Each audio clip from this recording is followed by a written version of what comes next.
नमस्कार दोस्तों, आपका स्वागत है। और आज व्याकरण खंड मध्य प्रदेश बोर्ड की पुस्तक से हम पढ़ने वाले हैं कक्षा 10वीं का, जिसमें आज हम पढ़ने वाले हैं चौथे नंबर की स्वर संधि, जिसका नाम है यण स्वर संधि। तो आइए शुरुआत करते हैं। यण स्वर संधि में 4 नियम होते हैं। पहला नियम कहता है कि यदि आधा अक्षर के बाद या बना हो तो वहां पर यण स्वर संधि का उपयोग होता हुआ दिखाई देता है। आधे अक्षर के बाद वा बना हो, वहां पर यण स्वर संधि होती है। तीसरा नियम कहता है कि यदि ऋषि के बाद कोई स्वर मिल जाता है तो ऋषि की जगह रा बन जाता है और वो स्वर उस पर चढ़ जाता है। आया समझ में? जैसे रा आधा बनेगा ऋषि का और आ का स्वर उस पर चढ़ के उस रा को पूरा बना देगा। यदि यहाँ पे बड़ा आ होगा तो बड़ा रा बन जाएगा। यदि यहाँ पे ई का स्वर मिलेगा तो री बन जाएगा। कहने का मतलब ये है कि ऋषि और स्वर से रा बन जाता है।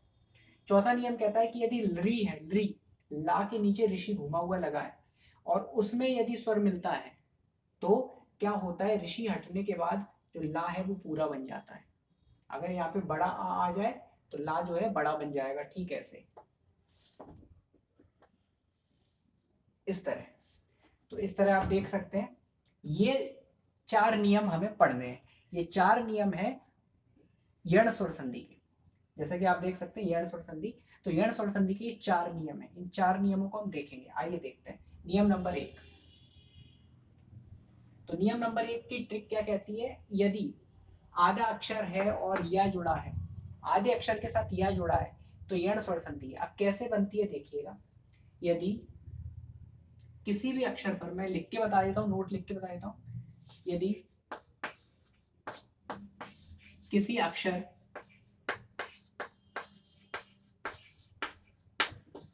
पर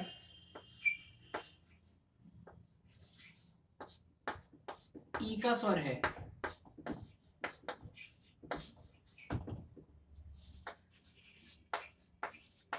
और प्लस के चिन्ह के बाद कोई अन्य स्वर है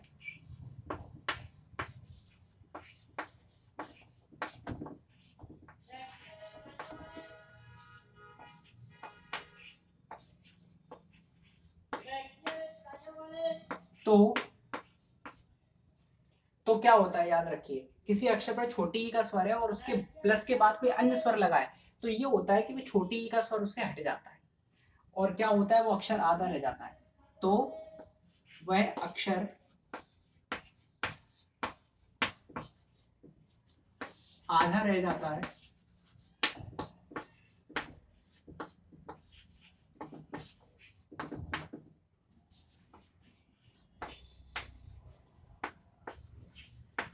छोटी ई का स्वर हटकर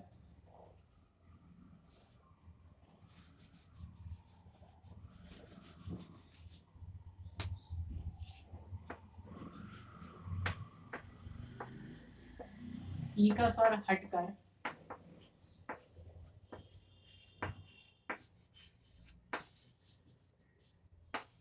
या बन जाता है।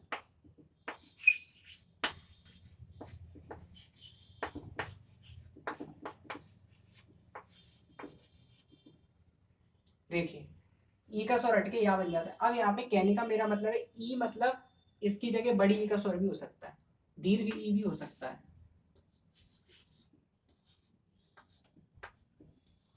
तो कोई सा भी ई हो सकता है। तो वो जो भी ई होगा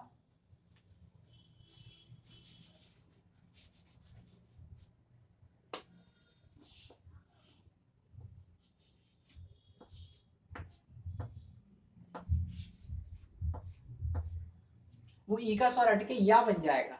और या बनेगा तो एक चीज याद रखिए, उस वो तो या बन जाएगा और पिछला अक्षर जिस पे ई का स्वर लगा है वो आधा रह जाएगा। अभी आपको बताएंगे तो आपको सब समझ में आ जाएगा। तो या बन जाएगा और अगला जो स्वर उसके में जुड़ रहा है धन के बाद, प्लस के चिन्ह के बाद, वो स्वर यहाँ पे लग जाएगा।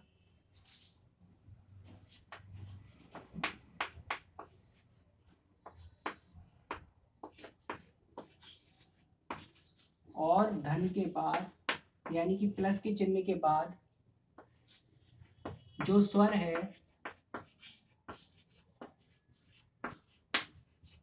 वह या पर चढ़ जाएगा।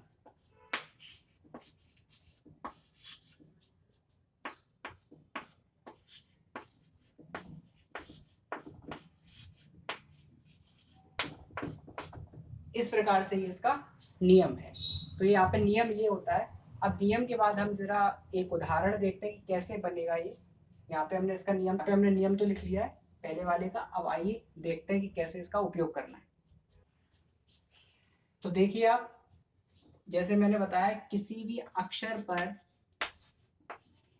यदि छोटी ई का स्वर है, ये बताया, प्लस इसके बाद प्लस के चिन्ह के बाद कोई अन्य स्वर है, मतलब छोटी ई को छोड़कर कोई अन्य स्वर होना चाहिए। छोटी या बड़ी, छोटी बड़ी में से कोई स्वर है और इसके बाद कोई अन्य स्वर है, तो क्या होगा देखिए। तो होगा ये कि ये जो अक्षर है वो तो आधा रह जाएगा,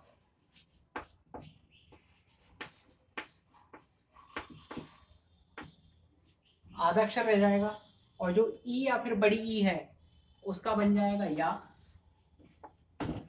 और जो भी अन्य स्वर है वो स्वर इस या पे चढ़ जाएगा। ये बदलाव आएगा इस नियम में, है ना। एक उदाहरण देखिए, अभी समझ में आ जाएगा। जैसे लिखा है इति, अक्षर पर छोटी की मात्रा देख सकते हैं आप, ठीक है। धन के चिन्ह के बाद कोई अन्य स्वर होना चाहिए, तो देख सकते हैं आप,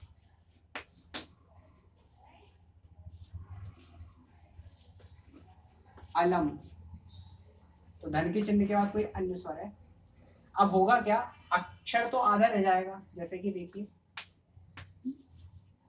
अक्षर आधा रह गया, छोटी ई के स्वर का बन जाएगा या, तो छोटी ई का बन गया या, ठीक है।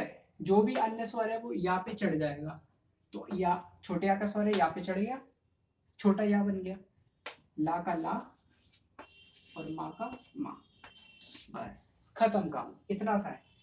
तो इतना सिंपल है, ये बहुत सरल है। एक उदाहरण और देख लीजिए। इति, छोटी ई है, आ बड़ा, बड़ा आ गया, अन्य स्वर हो गया, छोटी ई से अलग स्वर हो गया, आदि, है ना। अब क्या होगा देखिए, अक्षर पे छोटी या फिर बड़ी का स्वर है, ये रहा, धन के चिन्ह के बाद अन्य स्वर है, ये रहा। अब होगा क्या, अक्षर जो है वो आधा रह जाएगा, ई के बाद अक्षर आधा रह गया, छोटी ई का बन गया या, जो भी अन्य स्वर है वो यहाँ पे चढ़ जाएगा, तो बड़े आ का स्वर है तो यहाँ पे बड़े आ का स्वर चढ़ गया, और दी का दी, ठीक है। एक और उदाहरण देख लेते हैं। प्रति धन एकः, ठीक है। तो प्रा का प्रा, ता जो है वो ता रह गया आधा, ठीक है। छोटी का बन गया या, ए का स्वर और कहा का कहा, प्रत्यय कहा, है ना। तो अब यहाँ पे क्या दिख रहा है हमें, आधा अक्षर और या, आधा अक्षर और या, ये इसका नियम है। जैसे इत्यलम पे था, इत्यलम, इत्यादि, प्रत्येक, जब भी आधा अक्षर और या बना होगा तो देखते हैं हम पहचान सकते हैं एक बार को तो कि ये कौन सी संधि पे जाना चाहिए, यण स्वर संधि में। और एक उदाहरण और देख लेते हैं।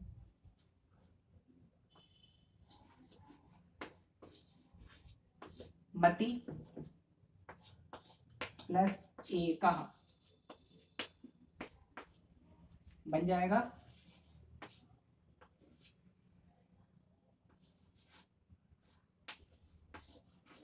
मत्येकः, इस प्रकार से। चलिए और उदाहरण देख लेते हैं। जैसे दिया है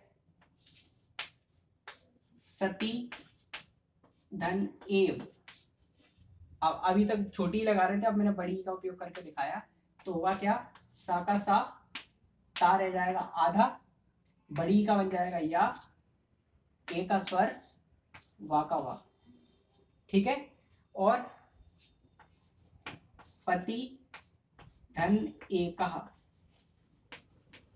तो छोटी ई का स्वर ए मिलके क्या होगा पा, ता आधा रह जाएगा, छोटी ई का बन जाएगा या, ए का स्वर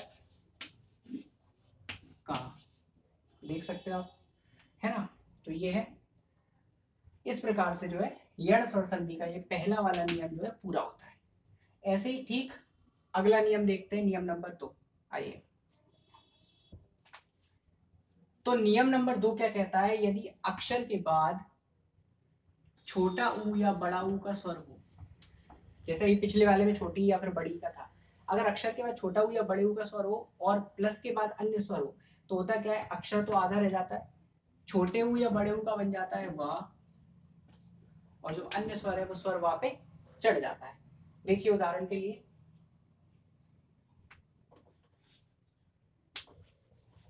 वधु, बड़े ऊ का स्वर है, अपी, छोटे आ का स्वर है, मिलके क्या होगा, वा का वा, धा रह जाएगा आधा, बड़े ऊ का बन जाएगा वा, छोटे आ का स्वर आ जाएगा और पी का पी, देख सकते हो आप। अगला देखिए, सु धन आगतम, क्या होगा इसमें, सा आधा रह जाएगा, सा पे छोटे ऊ का स्वर है, आधा रह जाएगा, इसके बाद अन्य स्वर है, छोटे ऊ का बन जाएगा वा, बड़े आ का स्वर आ जाएगा और आगे पूरा वैसा कि वैसे ही, स्वागतम। और देख सकते हो,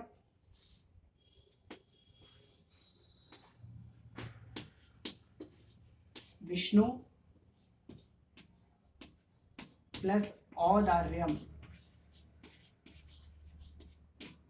क्या होगा, विष्णु अक्षर आधा रह गया, छोटे ऊ का बन जाएगा वा, ठीक है, अन्य स्वर जो चढ़ा है प्लस के बाद वो अन्य स्वर आ जाएगा इस पे, ठीक है, बाकी बात का पूरा वैसा के वैसा, ठीक है। और देखिए, भानु धन ऐश्वर्यम,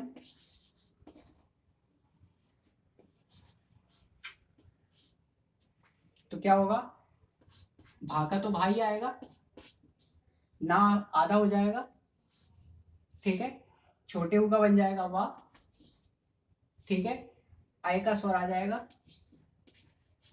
और बाकी पूरा वैसा के वैसा,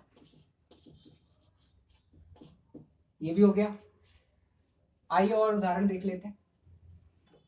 तो आप अपने सामने देख सकते हैं, लिखा है साधवा गमन, इसको हम कैसे तोड़ेंगे, साप, धा आधा है तो जो अक्षर आधा है उसी पे ऊ का स्वर आएगा, छोटे ऊ या बड़े ऊ का, तो साधु, सही शब्द है साधु, ठीक है। फिर वा का जो है वो ऊ का तो वा बन गया, हमने जान लिया है। फिर बड़े आ का स्वर दिखाई दे रहा है वा पे, तो धन के चिन्ह के बाद आएगा बड़ा आ, ठीक है। फिर गा मा ना पूरा ऐसा का ऐसा ही, ये विच्छेद करने का तरीका है। ऐसे आ गया तो भी हम पहचान सकते हैं, आधा अक्षर और वा, आधा अक्षर और वा, आधा अक्षर और वा, आधे अक्षर और वा को देख के जो है हम पहचान सकते हैं कि इसमें जो है यण स्वर संधि है। आधे अक्षर और या को देख के, आधे अक्षर और वा को देख के पहचान सकते हैं। और देखिए भानवपी, तो भानवपी कैसे टूटेगा, देखिए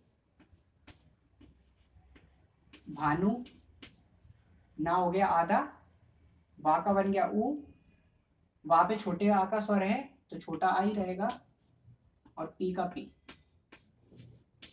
ठीक।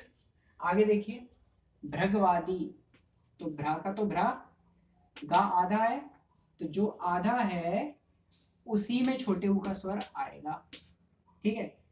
और वा का जो है ऊ बन गया, बड़े आ का स्वर है तो बड़ा आ लगाएंगे, भृगवादी, भृगुआदि। ठीक है, आगे बढ़ते हैं। विष्णुवैश्वर्यम, तो विष्णुवैश्वर्यम, णा आधा है तो णा पे छोटे ऊ का स्वर आएगा। वा का ऊ बन गया है, अब वा पे आई की मात्रा है तो धन के बाद आई का स्वर आ जाएगा। बाकी पूरा वैसा के वैसा ही।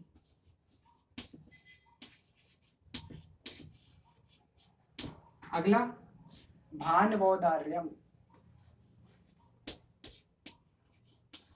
तो भानु ना आधा, वा पे औ की मात्रा तो औ आ जाएगा, और बाकी पूरा वैसा के वैसा ही।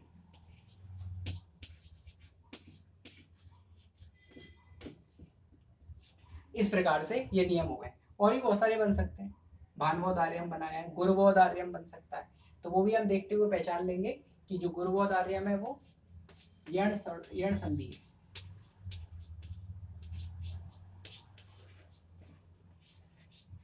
क्योंकि यहाँ पे भी आधा है। क्या आधा है यहाँ पे? यहाँ पे रा आधा है, गुरुवोदार्यम, रा ऊपर लगाया तो गुरुवोदार्यम भी यण स्वर संधि है, ये टूटेगा गुरु प्लस औदार्यम। तो प्रकार से यण स्वर संधि का नियम नंबर 2 भी हो गया। हमने 2 नियम कर लिए हैं, एक ये नियम कर लिया हमने, एक ये नियम कर लिया है।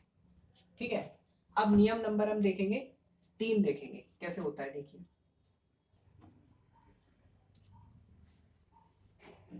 देखिए नियम नंबर 3 क्या कहता है। तो नियम नंबर 3, नियम नंबर 3 कहता है कि ऋषि के बाद यदि कोई स्वर आता है तो रा बन जाता है। ऋषि के बाद कोई स्वर आता है तो वो ऋषि जो है रा बन जाता है, और वो स्वर उस पे रा पे लग जाता है। कैसे लगता है देखिए, उदाहरण देखिए। मात्र देख सकते हो आप,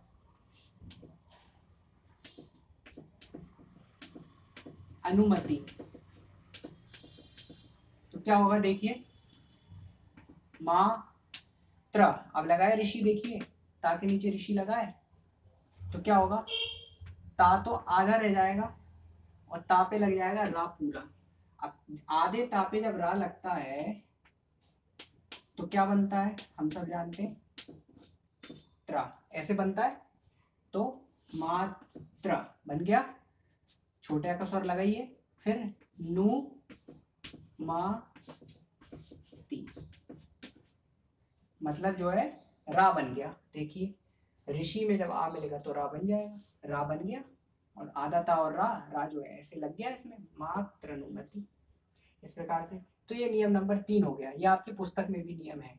इसके बाद हम देखेंगे अंतिम नियम, रा धन आप बराबर ला, नियम नंबर 4। आइए देखते हैं नियम नंबर 4। तो नियम नंबर 4 देखने से पहले हम कुछ और 1-2 और उदाहरण देख लेते हैं। जैसे पितृ आ गया, मान लो पितृ धन अनुमति है, समान है, कुछ नहीं है, जैसे वो था वैसे ये है। क्या करोगे, कुछ नहीं करना, बस पी ये बनाए तो ता का तो ता आ जाएगा, आधा ता रह जाएगा, और री का जो है वो रा बन जाएगा, ऋषि का रा बन जाएगा। तो ये सेम टू सेम पितृ, पितृनु मति। चलिए अब नियम नंबर 4 की ओर बढ़ते हैं। तो नियम नंबर 4 जो है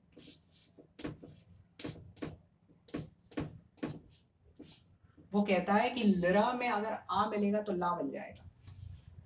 लरा में यदि आ मिलेगा तो वो ला बन जाएगा। कैसे बनेगा देखिए, जैसे लरा धन आकृति,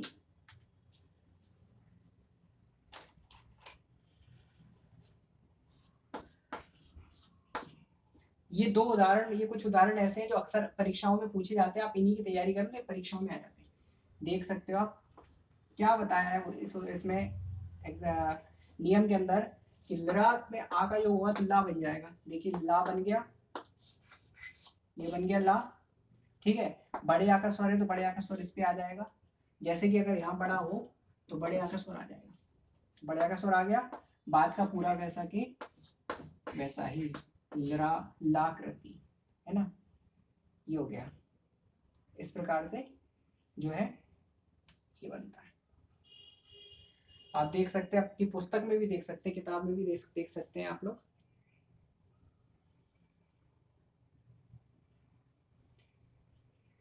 तो इस प्रकार से यण स्वर संधि जो है पूरी होती है। यण स्वर संधि हो गई, हमने 4 संधियां कर ली, 4 स्वर संधियां। इसके बाद हम अगले वीडियो में अगली संधि पढ़ेंगे, अयादी स्वर संधि। पूर्व के वीडियो भी आप लोग देखते रहे, उसमें और संधियां हैं और पाठ भी चैनल पर हैं कक्षा 10वीं के लिए। अन्य कक्षाओं के लिए भी है, एमपी बोर्ड के सभी पाठ हैं, संस्कृत और हिंदी के सारे वीडियोस आपको यहाँ पर मिलेंगे 6 से 12 तक, एमपी बोर्ड एनसीईआरटी। कृपया चैनल को सब्सक्राइब करके रखें और आगे आने वाले वीडियो के लिए जरूर जुड़े रहें। धन्यवाद।